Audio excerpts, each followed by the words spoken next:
Hello and welcome to Soulworthy Studio. My name's Dr. Lou Jensen and this is my good buddy and pal Chris Gardner with you again. Hi. We want to thank you for watching the show today. We've put quite a lot of thought into what we're going to make as a presentation for our fourth show, and I hope it's something that'll be really helpful to you and really interesting. Are we having fun yet? Oh, we Gardner? always have fun. Who's got the talking stick though? Me. You got the talking stick. So you can't today. say nothing. I hope you saw our last show because Keith Holm, my good friend, carved this for me and gave me as a gift, a present for Christmas, and it was just such a fun thing to have in our lives, and so we're going to use that as we go along. Whoever's got the stick does the talking. Does the talking. All right, that's Except cool. I think I need to give it to you. You have a lot more important things to say than I do, so I think I'll give it to you. Well, I don't know. Sometimes what I'm saying is half baloney, so we'll just see. Yeah, but it's good stuff, though. Well, I've had some unusual things happen lately, and I've decided to mix it into this particular show. And we spent the weekend at the home studio for the holiday and just played. We had a whole gang there. Oh, I bet you had a blast with all the people you worked with. I think we had about as one of the best New Year's I've ever had in my life. It was just such an incredible thing. And we had such a fun time with that. But I've been thinking and planning for this individual show because there's so much that's important to help people begin to discover what am I going to do and which way am I going to go. And I want to ask you a really big question right off the bat today. I'm going to test your vision just a little bit. And I'd like you to see, how do you think a personal vision begins? And I've mixed with a lot of people in this particular function in my life for years. And it really happens the second a whisper shows up that tells you that there is something new that you need or should pull into your living. I call them what you ought to do moments. They're just amazing if you're paying attention to it at all or thinking about it at all, looking at it. The second those little unique little ideas show up in your life, and they basically become what I think are eternal whispers of trying to encourage you to do this or to do that or to take your life in particular directions, and especially to watch for those really unique moments that might actually even redirect your life.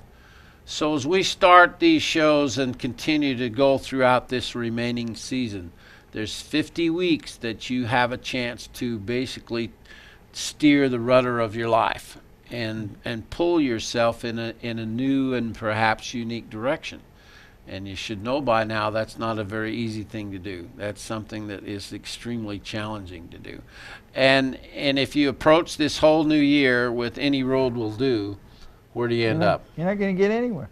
Yeah. You just will not start. I love the part you told me the story one time that you were told by a gentleman, plan your life from where you want to end up and then work it backwards. Yeah. And there's a lot to be said to being able to, because if, like you said, if you don't have any direction of where you're going with your life, who's going to know when you get there? Then anything works out, and it usually doesn't work out. It doesn't. Is the real fact. Not the way you want it to, anyway. And so figuring out what is that path. Okay, there's no question life's a journey. That's what this whole network's all about. That's what we're trying to accomplish, is help us to move in some particular direction, and we get to choose that. We do. That's what we get to pick out. I found a really great quote on the web, and there's a word, I don't think many people use it. It's not one I've used a whole lot in before, but I'm going to now. Sin, it's either Latin or Greek. S-Y-N always means with. And so it's with topical. It's a syntopical approach. And I want to read this to you, even though you can see it. If there's some end of the things we do, will not knowledge of it have a great influence on life? Shall we not, like archers who have a mark to aim at, be more likely to hit upon what we should? If so, we must try, in outline at least, to determine what it is. That's Aristotle. That's a good way one. back. And so somebody still was thinking about the possibility of a random life that just maybe works out, or a really determined life that says, you know what, this is what I'm going to go after. Well, then it's been that way. That just goes to show you that people have tried to figure out what to do with their lives, since man's been on the on this earth. You know, isn't that it? That's I what mean, it's about. even if you haven't got something figured out, you're constantly getting the sense that maybe I should have something figured out. Maybe there is something out there for specifically me. Now, I also found this cute cartoon. If you kind of look at how you live your life and which of these two people you might be. I have no doubt which one I'm going to be. Okay. Most of us learn in different ways, and we like that way of living, that way of doing things, that way of getting things done. But if you're the person on the right and you want to try and be more like the person on the left, the odds are that's not going to work out as well, because your brain just doesn't. This is right and left brain stuff here. Okay. And so we are generally, as people, kind of dominant one way or the other, you know? And most who know me, Lou, I've kind of scatterbrained, and I kind of got things all over the place, and I'm doing 18 too many, irons in the fire all the time. But most in the network are right-brained. So they're on the right side of the cartoon? Yeah, they're on the right side. Well, good, then I don't feel too lonesome now. Okay. And the thing is to learn to work with that, okay? Okay. And the whole idea is that in this show, we help jog your memory and jog your thinking, and you can come back to it time and again to kind of review it and help you to rethink things, because that's the hard part. We all have a certain habit of thinking, a certain habit of way of going. Okay. I had a chance to coach one of the network members over the weekend, and I said, the first thing I want you to do in this month of January is go to the bookstore, go into the business section, and buy a book of the title that rattles your chain, something that gets you excited. But I said, read a business book for a change. And she says, oh, I can't go get an art book? Because that was the thought. That's the first place that most of us go, is our habit pattern of what we prefer. We go do that. And I said, you got to learn something new this year. Okay? Ooh, learn something new. That could be fun, something really dramatic. That could really be fun. And we're going to try and light a fire and get working on an ordinary miracle. Okay? Let's do it. Does that sound all right? That sounds like fun. Because the truth is, we can attach wings to our dreams, but guess who has to do that? Oh, that's the hard part. Is somebody going to come along and do it for you this year? Never It happens. haven't the last all my life, so I guess if it's going to happen, I got to do it. I found this on the web also, and it's really cute because it's supposed to be written by somebody that's anonymous. It says, go out and change the world. The more you study, the more you should have: 1, a goal; 2, a dream; 3, a plan; 4, a project; 5, a possibility; an opportunity; an idea; a problem; and a decision. The greatest force in the world is positive ideas. And I'm going, that fits anonymous, you so hell, good. That should have your name on it. Well, Hello, Anonymous. I like those. That's Dr. Anonymous now. Maybe I ought to do that. There you go. I'd probably get away with a little bit more, wouldn't I? Yep. I had an amazing day. Just a few days ago, in one day, I ran into 4 unusual people, and the circumstances were so unique, and I wanted to share them with you.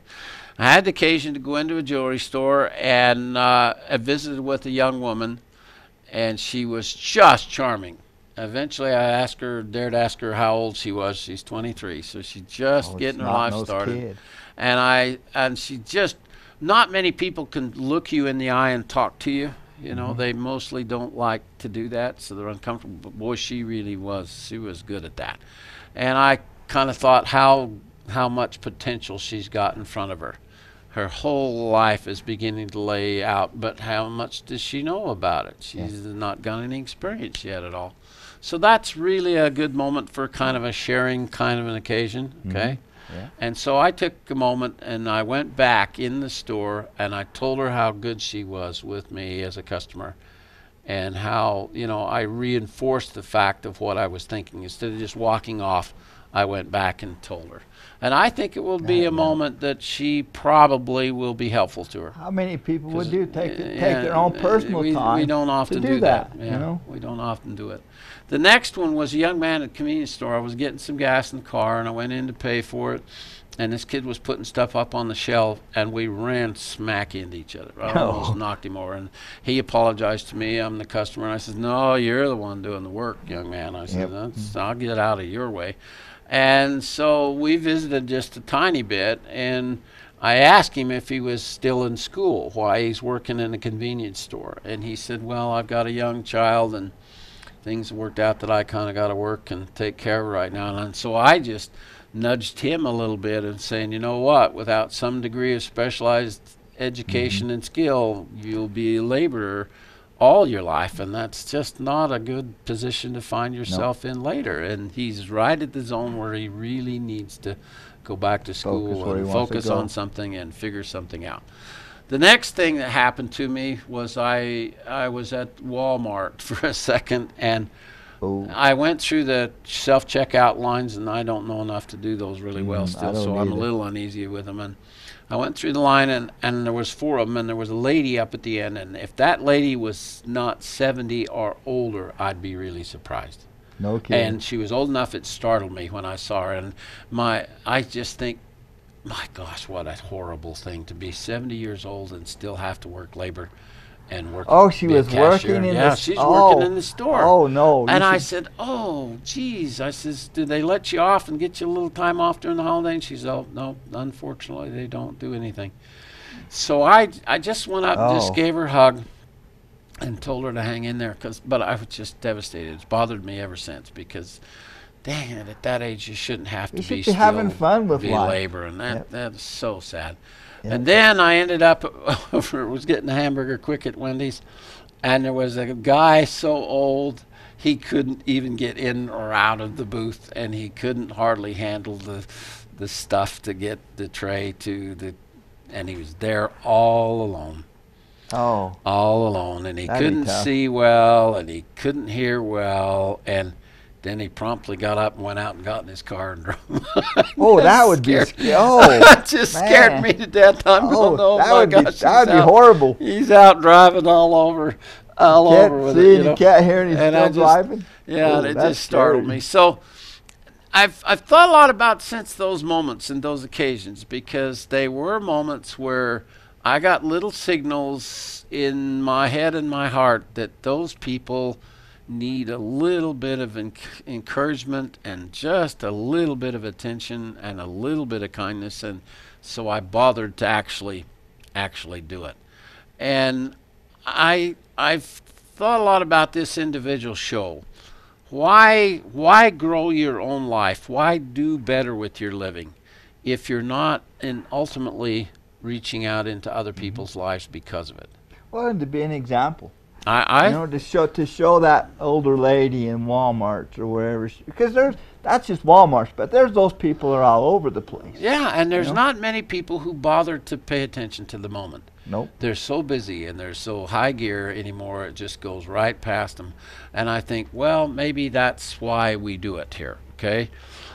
In the next 50 weeks, what I want you to do is to begin to lift other people. I'm going to get these cards printed up so that you can hand them out. They'll be just like a business card.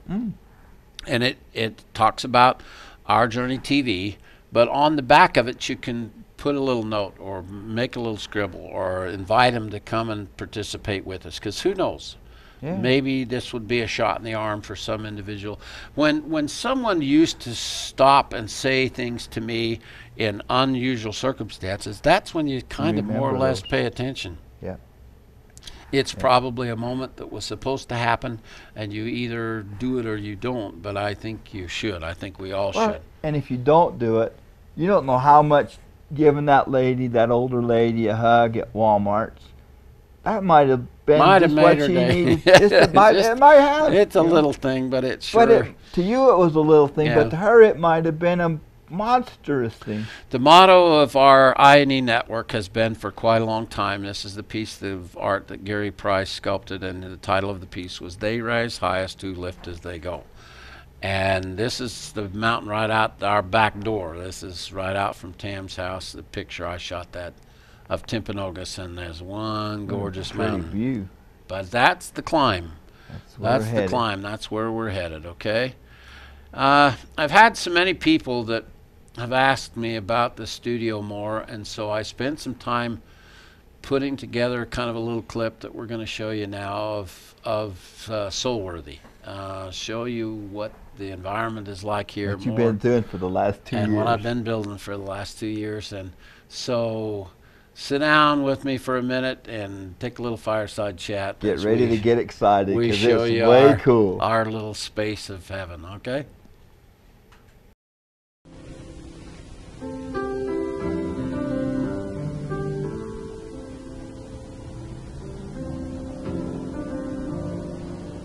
I'm just sitting here watching my fireplace in my new studio and listening to some of my favorite music and trying to guess if there's anybody on the face of this earth that has a space in me. Oh, this is so...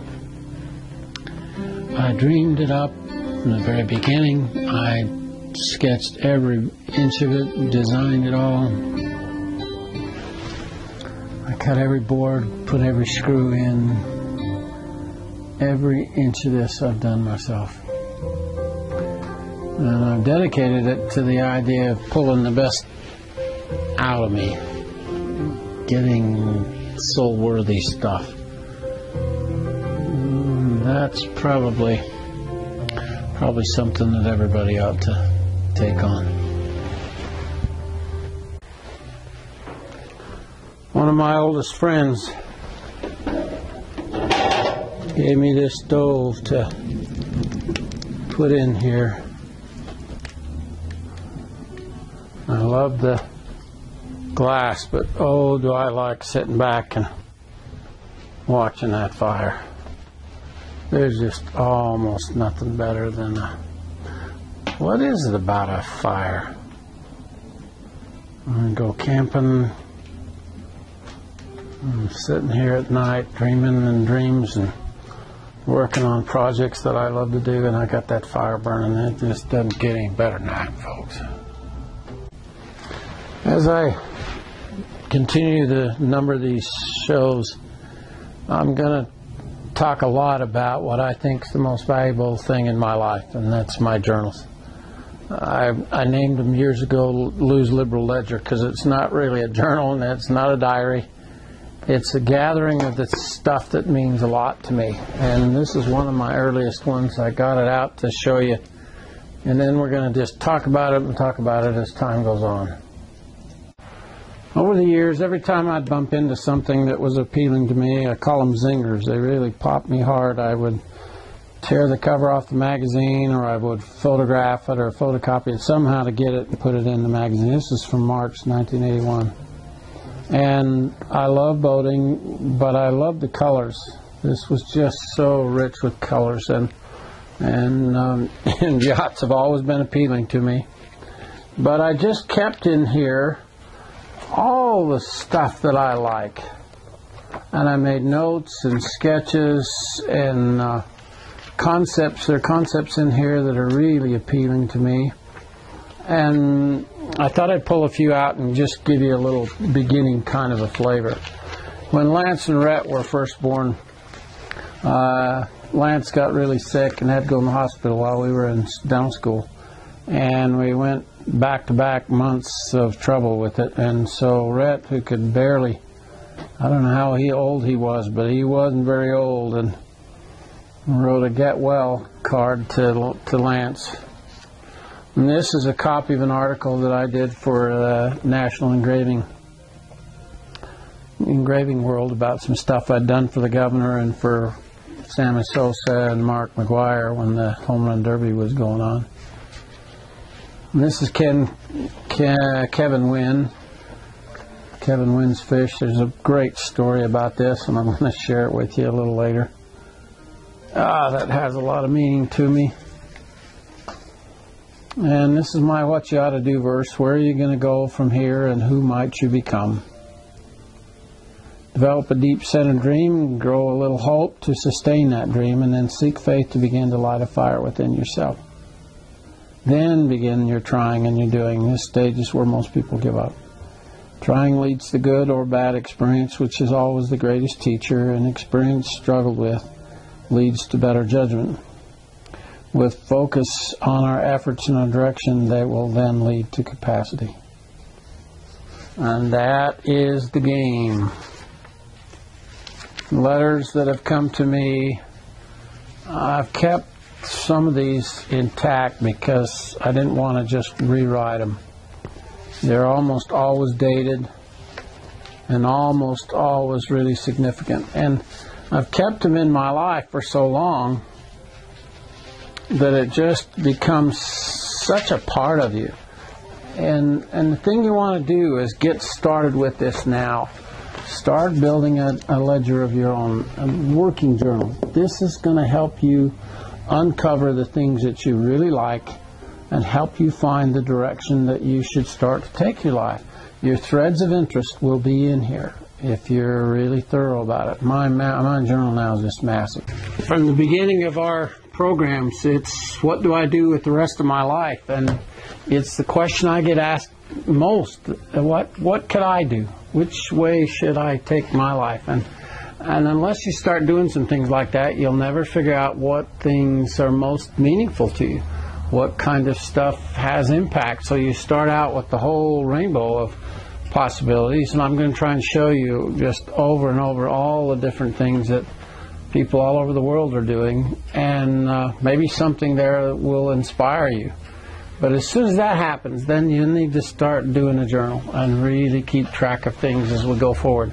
I'm going to show you how to carve a particular pattern today, the one on my journals for my kids. And but before I get started, I got so many of you wanting to see the studio more, and so I did a little cleaning up and trying to get a little more organized so that you can see my fun place. I designed the studio so that I've got fireplace over there, the engraving here, sandblasting over there, and airbrushing in that corner. And this is a working studio. I can make all kinds of dust and still clean this thing up really quickly. I put a lot of thought into it. This is all the neat stuff in my life that I've been given gifts over the years, as well as the stuff that just has an awful lot of meaning for me. And during the shows, I'll show you a lot of the individual pieces that I have in my life that I just enjoy so much. This is the roll-top desk I had from my dental school days. This was back in my private office, and I've kept that. Got my Doc's Hatchery sign up there and some of my early engravings for scouting up there. I've got a piece of Keith Holmes' work right there, and I've got his son Craig's. I'm going to show you that here in just a minute. And then I've got Snow White and Seven Dwarfs everywhere. That has a lot of meaning in my life. And here's the Seven Dwarfs. I go buy these sets from movie theaters to help promote the new shows when they're released, and oh, they're fun things to stick up. So there's just not a square inch of my life here that doesn't have tremendous meaning to me, and I'm going to do a separate video so you don't have to watch it all and get bored if you don't want to, but I want you to see some of the things that I've worked on over the years. This is my dental degree right there. I got to prove to everybody that I really got finished and played dentist for 15 years. Found this cute sign, says barn rules. My barn, my rules. Some of my scout stuff, and welcome to the cabin right there. And then my great fireplace. I've got doors all through it like this, and they open up in the spring and summer, so I can open this whole place up, and it's just a gorgeous, gorgeous, gorgeous porch. This is one of my first airbrushing projects. This was a Christmas gift to Tam, and she considers herself a misplaced southerner, and so I found this image and took a shot at airbrushing it on a mirror. I found this gorgeous big mirror in Los Angeles and had them ship it up to me, and they didn't break it or anything, and it showed up just perfectly. And then I've got a shelf full of trinkets, a lot of Coke stuff up there, and a lot of eggshell stuff, a lot of Snow White stuff, and one day I'll take you through all of that too. Before there was even a company, this was a sign that Wally Goddard carved for me, a good friend of mine, and it's been in my life ever since. I just love that. Got the big eggshell for my 30th anniversary, surprise party, and a little Walt Disney stuff, and I'm a car nut and a gun nut, and I'm just basically nut. I love boxes. got my sketch panel out, and then of course I got my boats. I love the ocean, and I got boats all over in my life. As I started designing this space, it's 1,000 square feet of paradise. I don't know how I could make it any better. I really just am so comfortable with it. But everything in here is stuff that people have done for me. This is the gourd that I did, that we showed last show, and then Chris is gonna carve these leaves today. And that's from Mary Hogue. And I found this old tennis racket in Chicago. It was out laying along for the trash, getting ready to go out in the trash. And I love tennis. And this is my sandblasting area. Got everything on the shelves that I need, and got my dust cabinet up here. And then this is that's the best drawing I've done so far. And I'm going to do a show where I show you where I started and how far I've come, and what a thrill it is to uncover that you actually have a little bit of an ability. And this is an antique that I found. It's an old scales. I've wanted to have one of these. This came from Europe.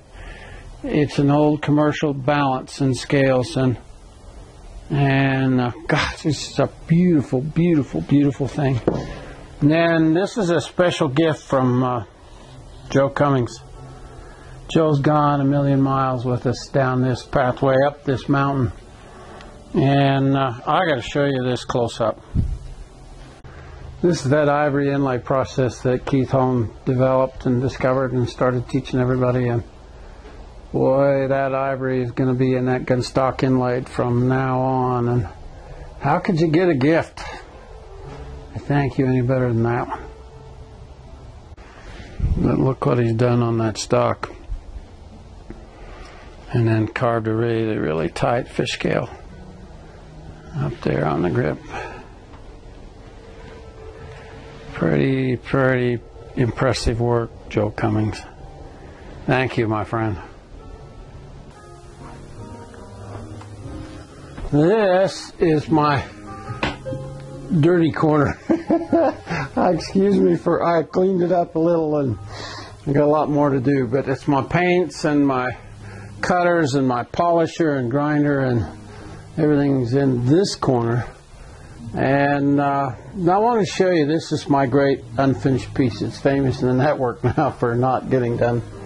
It's called The College of Magical Knowledge, and the artist is James Christensen from Utah Valley. And James, very famous artist now, does some fantastic stuff. And Tammy gave me this print for a present, and it literally is such a beautiful thing. And I just decided, you know what, I think I can carve that. And it's a square print, so I thought it looked better on round.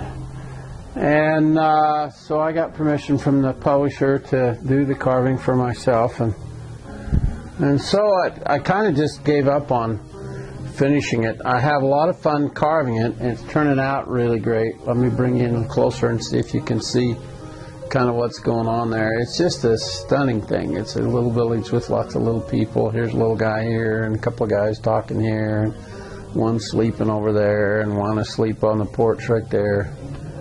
And the sun comes down through it like this, so when I get to a point of painting it, it's going to be really, really a special piece.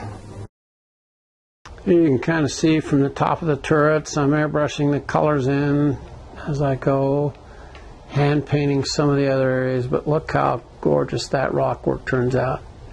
That's a 368 diamond, by the way, and I'll show you how to do some of that too.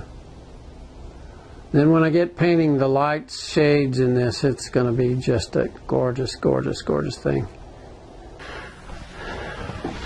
One of my favorite tricks is to keep stuff that matters a lot to me out in front of me. And I put on my drafting table the ideas of things that I'm going to take care of. I'm going to go to Hawaii in a little bit, and I got some special things going on with that whole deal. And then I've got to show you how to carve these leaves.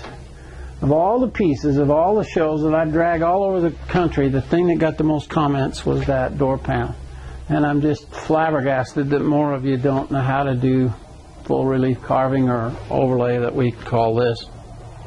And then the first time I saw this book, I about died. I just went, oh, I got to carve that owl. Is that the most beautiful layout? The gnarly feathers over here, and oh, I'm just thrilled with that image. And so I'm going to show you, I'm going to do a whole separate video on every step. I'm going to show you little clips along the way through the season as I do these shows, and show you kind of how I'm coming. And the process that you go from nothing, an idea, to some kind of reality. Then I'm going to enter in the World Woodcarving Championships. I've always let everybody else enter, and I've never competed. So this year is my year, I think. Now, if I just don't talk about it anymore, then I hit the brick wall. But I'm going to take a shot at it, and I'm going to show you along the way what happens in that process. But if you start making yourself a place like this, I found this word celebrate up here, and I just literally screwed it into the surface of my tabletop because I don't want to forget it, and neither should you. If you're not loving to death what you're doing, then what are you going to do about it? You're just going to put up with it, or you're going to fix it. I forgot to show you my ceiling, my masterpiece. I carved this sign years ago.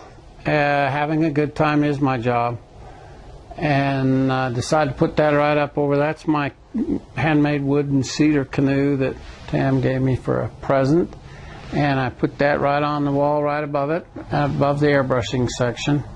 This is my sign for paragraphics. I started out with paragrave and coined that word, and then when we added sandblasting, we came up with the name of paragraphics, which means alongside of graphics, unusual, unique way of doing graphics. And I got this with Ken Brown at a show in Tennessee. And this is a famous painting by Arnold Freeberg of George Washington.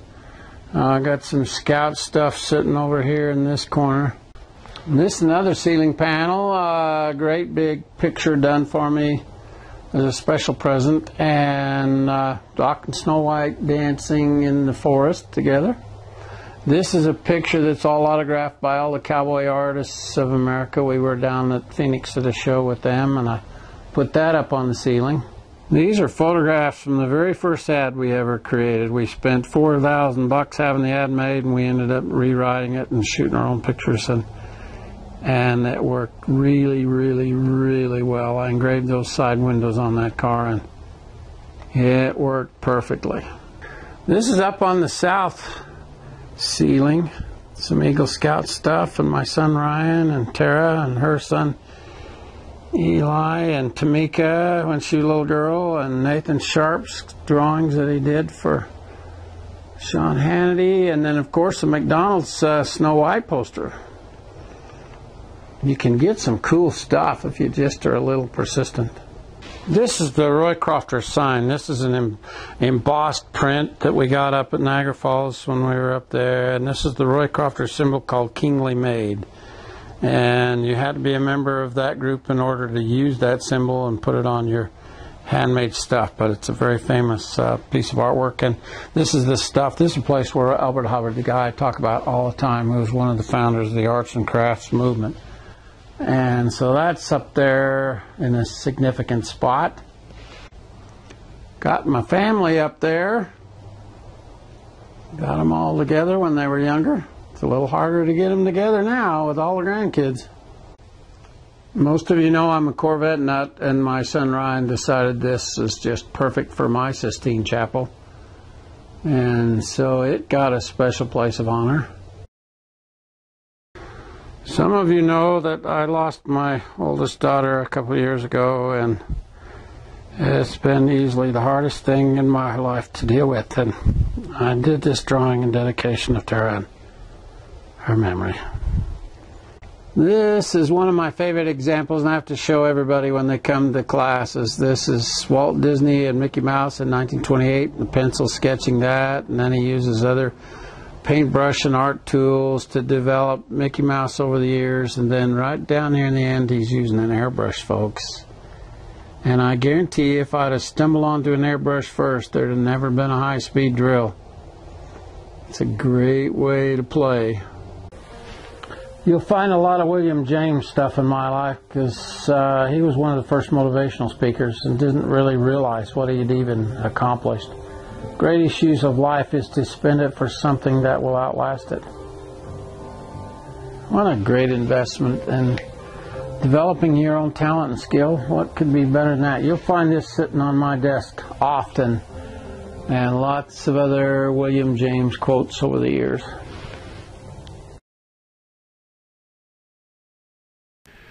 I hope you enjoyed the look around over the studio, because it's really a special spot in my own individual life, and Chris and I play here a lot together now, do a lot. Yep.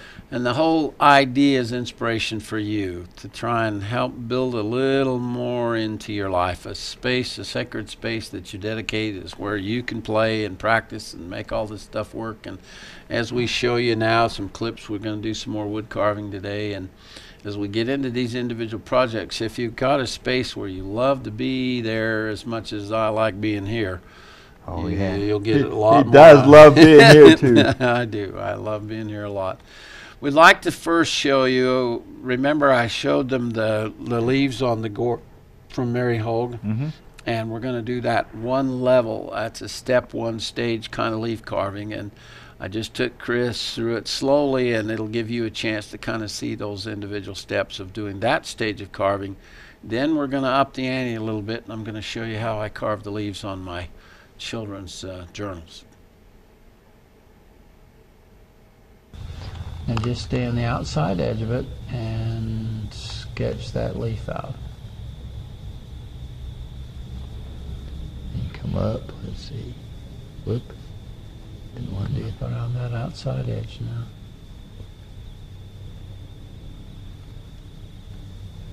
Pretty nifty little trick to pick up a pattern, isn't it? It is. Trace it off. Where it's going here. More challenging to do it that way than it is to do it another way, though. It's like Bill Martin got his helicopter out again today. And that's actually me doing it. Is that his helicopter?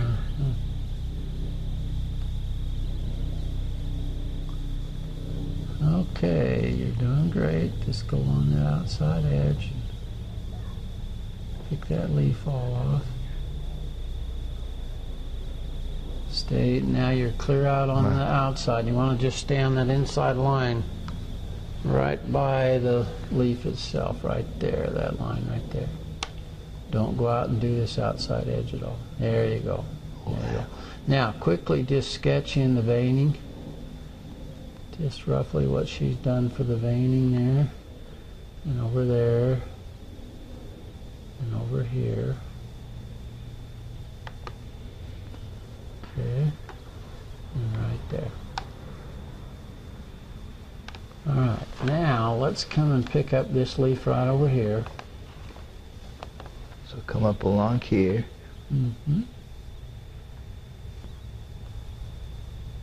Now once you've studied leaves more and more, the more you carve, the more you look at what your reference is and what the real leaf looks like and what would maybe work out well. On this one it's unidimensional, one dimension, so you really only have to worry about that one edge and make it look good, okay? Okay, I've got that one sketched on the acetate. Just took it right off of Mary's gourd, okay? Just traced it that way. That is just a quicker way to pick it up, but then I've got to now trace it onto the stencil film.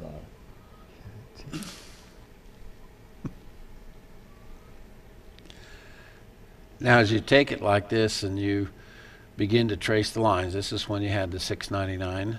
And you just cut it right through the stencil, take it right and bury it into the wood, and you're basically transferring the pattern onto the surface.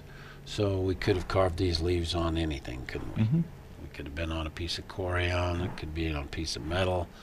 We could change the size with a computer or a photocopier and make it any size, larger or smaller.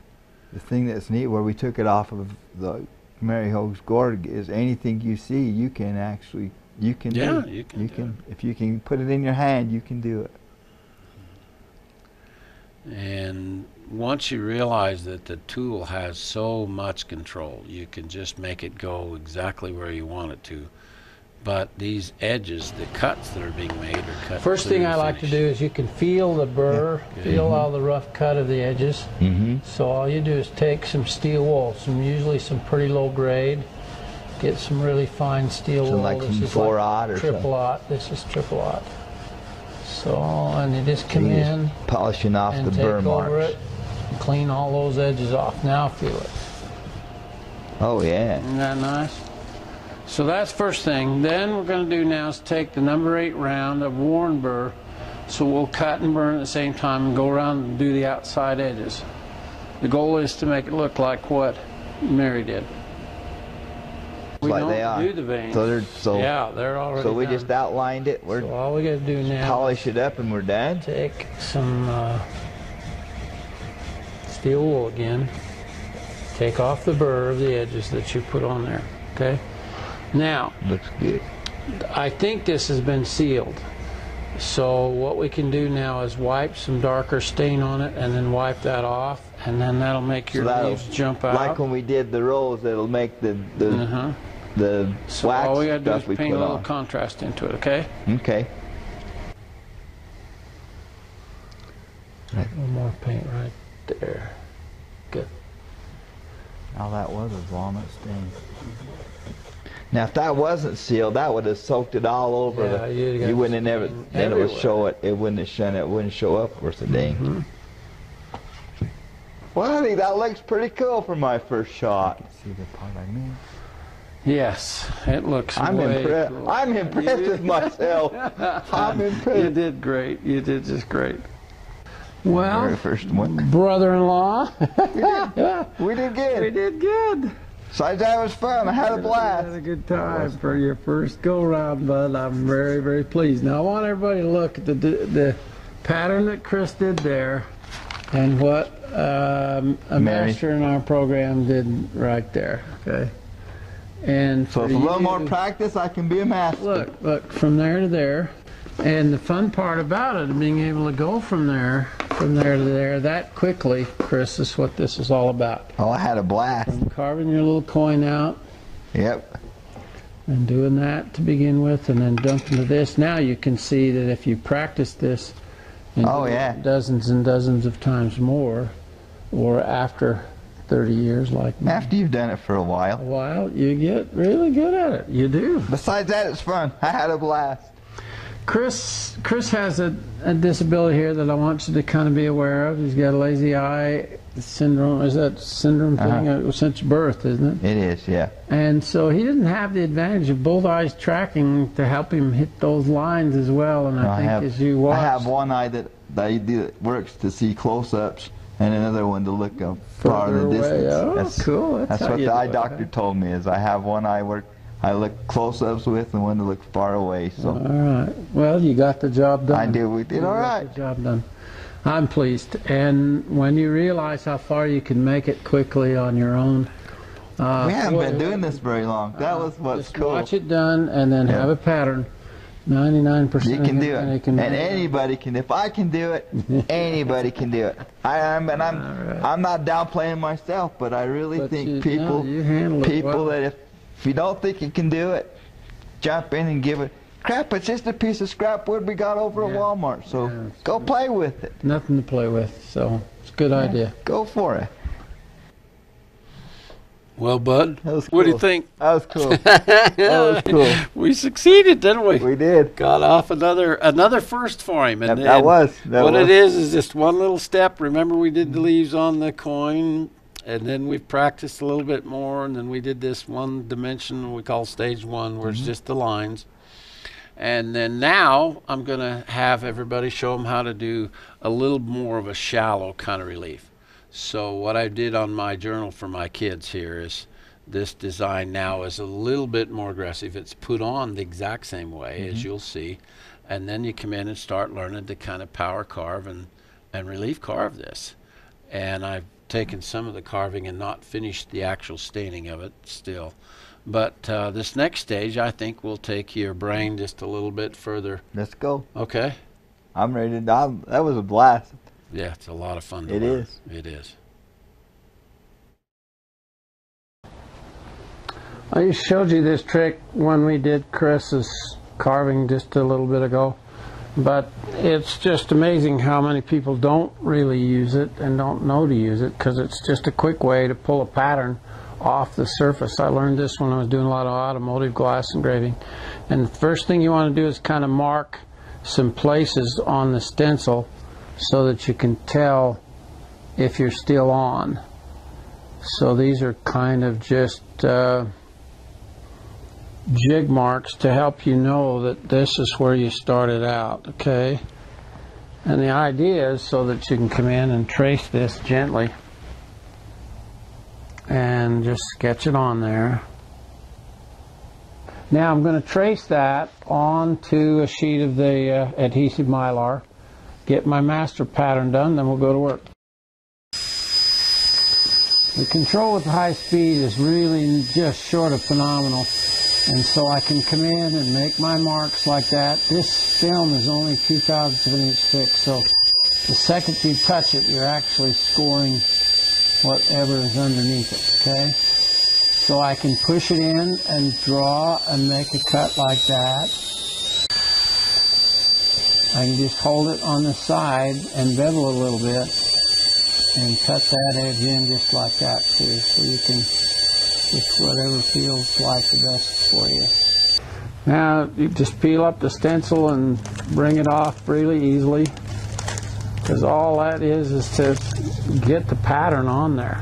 But the very next thing is to cut the background down and feather that out. So I'm going to cut it closest to the edge, deeper, about the width of a burr, and then I'm going to feather it out a little ways and do that shading all the way around and drop the background down so that then the rest of the pattern stands up more. Just works a lot better. And I could use the number 2 or number 4 carbide. So we'll just do some more and show you kind of how it works close up. It's mostly a sense of touch, because the drill cuts so quick and so clean. You can just come right up on the edges and clean this out and shape it just about as much as you want without damaging the artwork. And the idea is to make a background that no one pays much attention to, and then I'm going to stain this darker when we get done. So from here out, then I go lighter and lighter till I'm just barely nicking the surface out here in the shadow, on the edge of the shadow. Now you could just do the lines like we've done with the Maryland, Mary Hoag's piece that Chris carved, and just relief carve it, just put a trough all the way around it. We could do it that way, but this is just another way.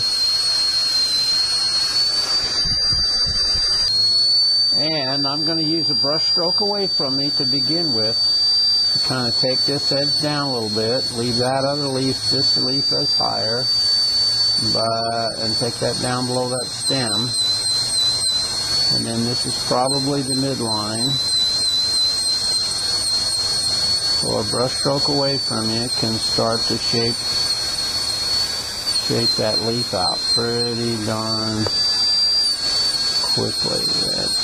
Now I'm gonna bring in a football and diamond and round these edges just a little bit more with the football.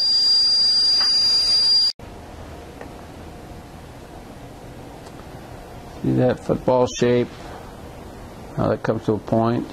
And you can stay right on this outside edge right here and just turn these little edges over just wonderfully. Now I'm going to undercut in here and then just round this outside edge, and it'll work a little better to, again, rotate it.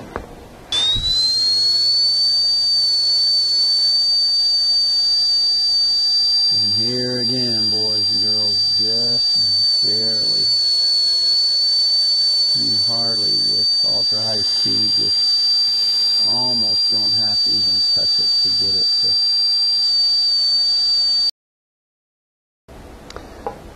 That's a number 14 round diamond. It's the biggest round one. And I'm just going to seat that too. The bigger the head, the more you've got to be careful and make sure it's really in there. See, if you have it out that far, then it's going to wobble because of the weight out here and centrifugal forces. So make absolutely certain that you've got that shoved in all the way. And now what you're going to do is a brush stroke, and this still you're going to leave it really, really high. Hold the drill really high up on the handle, and you just barely take some off.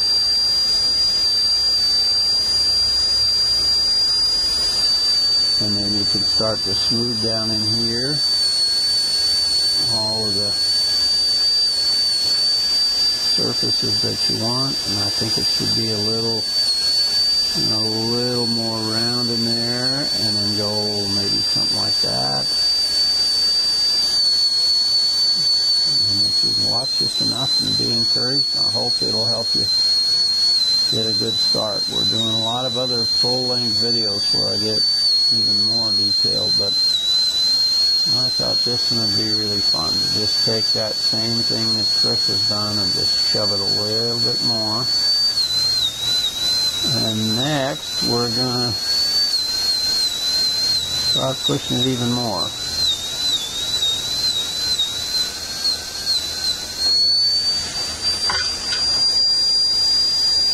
And I don't like that one spot. Look at that bump right through there. That's green. That's going to be hard to cut out. It wants to mimic the green that's in there, I guarantee you. Sometimes the green can work with you, but when it's across the leaf like that, I don't think that looks good.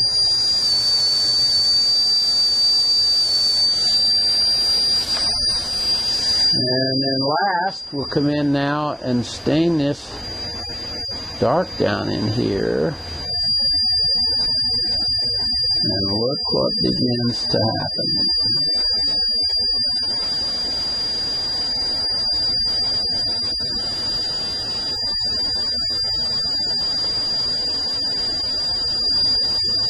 All those beautiful edges start to show up. Even more, isn't that cool?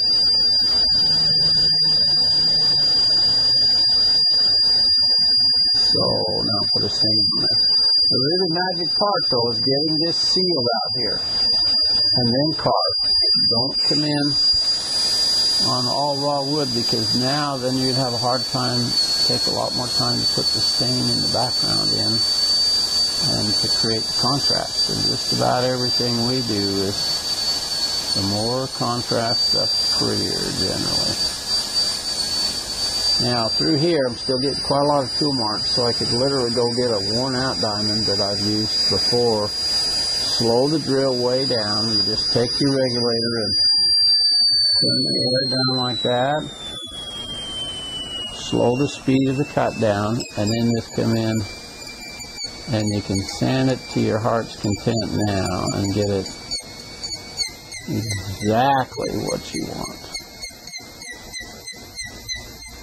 And there's nothing like high-speed sanding to finish something delicate.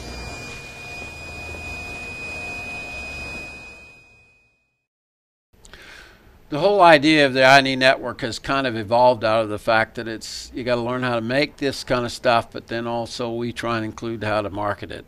And to take it from doing those leaves and getting them carved, then I went ahead and put some stain in this to kind of show you how it's going to finish up once you start getting a little more control of the tool and understanding what you can do and how to make it work. It really becomes dramatic in the end result. And when you can take this kind of artwork and graphics and put it on any surface, this could be a cedar chest, this could be a guitar, this could be put on anything you can think of and imagine, a car window even. And the range of it has just always impressed me and a lot of us. It just, you can cut on so many different surfaces and have so many different tactics and things to learn, but they're relatively the same. They really are not that different. And so once you start becoming more and more familiar, I'm going to have the video rather than do it every second of the way. I've filmed it all, but we're going to put that on a DVD and make that available for those that are interested, so we don't bore people with this show. You can't be bored doing what we're doing. Every second. You can't be bored. I hope you'll take the sense from this particular show that these moments and ideas, the whispers that come to you, they're coming for a reason, and you're supposed to do something with those moments. Pay attention. Okay? If you wait too long for the perfect moment will pass you by, and it's up to us to take those impulses and say, God, I love doing that. I just think that's the neatest thing in the whole world. And then you start to rewrite the history of your life. In other words, the purpose of every day starts to show up, and then you reinforce that. Okay, I introduced you to the journal in this show, and dang it, if you don't start a personal working ledger journal gathering of your favorite things in your life, you're missing a really huge moment. It's a tool, a powerful tool. I'd love to see your journal. I think it's well, it's he don't even let it's that whole length. No, I don't let anybody else into it. That's personal. Because it's your own personal scriptures, and it's your own individual preferences and stuff.